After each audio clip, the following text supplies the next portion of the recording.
Ռոբերտ Քոչարյանին դուք տեսնում եք ձեզ որպես մրցակից, որովհետև վերջին շրջանում իշխանության բոլոր ելույթները, հարցազրույցները նվիրված են Ռոբերտ Քոչարյանին եւ միտումնավոր կերպով անընդհատ Ռոբերտ Քոչարյանի շուրջ այսպես ատելության մթնոլորտ է ձևավորվում։ Մրցակից եք տեսնում։ Նախ Ռոբերտ Քոչարյանի շուրջ ատելության մթնոլորտ կա առաջի օրվանից, երբ որ ինքը դարել է երկրի ղեկավար, այդ օպերացիա կալցոներով, հոկտեմբերի 27-ներով, մարտի 1-երով։ Երկրորդ ես Ռոբերտ Քոչարյանին տեսնում եմ միայն բանտում։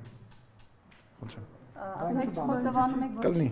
Խոստովանում եք, որ չեք նայել, բայց շատ նյարդային։ Ստեղ եմ, ես հարգելիս ես որոշելիք է չի, բայց իհարկե մեր որոշումը չի, միանշանակ։ Ինչու վստահ ասացիք։ Ես վստահ եմ, որ կլինի բանտում, որտեղ ես հավատում եմ մեր արդարադատությանը, որտեղ ես արդարադատության հետևողը, այդ արդարադատության մեջ բարեփոխումները անողները մեկը ես եմ, եւ ես հավատում եմ այն չեք կարողացել։ Դե գիտես ինչ անենք, հիմա շուտ մեկը ժամկետ է դրել, բայց դու պատկերացնում ես քննիչները այն ժամանակի,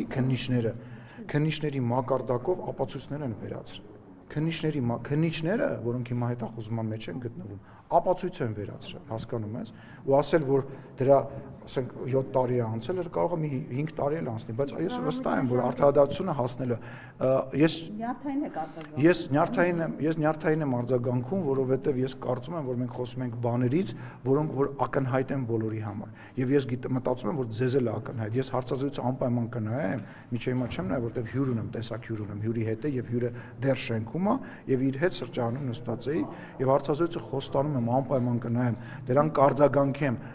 դրա մասին կգրեմ այն ամեն ինչ որ ես մտածում եմ, ինչպես արել եմ միշտ ու անելու եմ միշտ, արել եմ միջև իշխանություն դառնալը, արել եմ միջև անվտանգության աշխատակիցներ ունենալը եւ նույնիսկ դեպք ա եղել, որ ինձ վիրավորել են, հետո դրանից հետո այդ մարդու քիթն ա կոտրվել։ Ես դա արել եմ միջև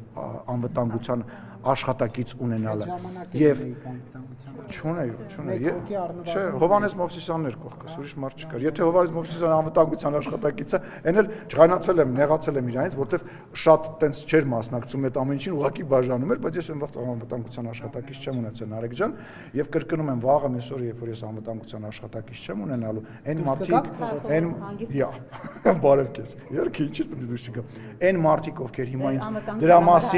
դրա մասին, այո, այն երկրում, որ ես այսօր փորձում եմ իմ համակարգացիների հետ կառուցեմ, այո, կունենամ եւ այն մարդիկ, ովքեր հիմա հոխորտում են, ասում են, դե դու անվտանգության աշխատակիցներ ես, այո, ունեմ ու պետք է ունենամ, որտեղ դա օրենքով ինձ հասնում է, բայց երբ որ չունենամ, իրանք ավելի շատ բան ունեն անհանգստանալու, քան ես։ Շնորհակալություն։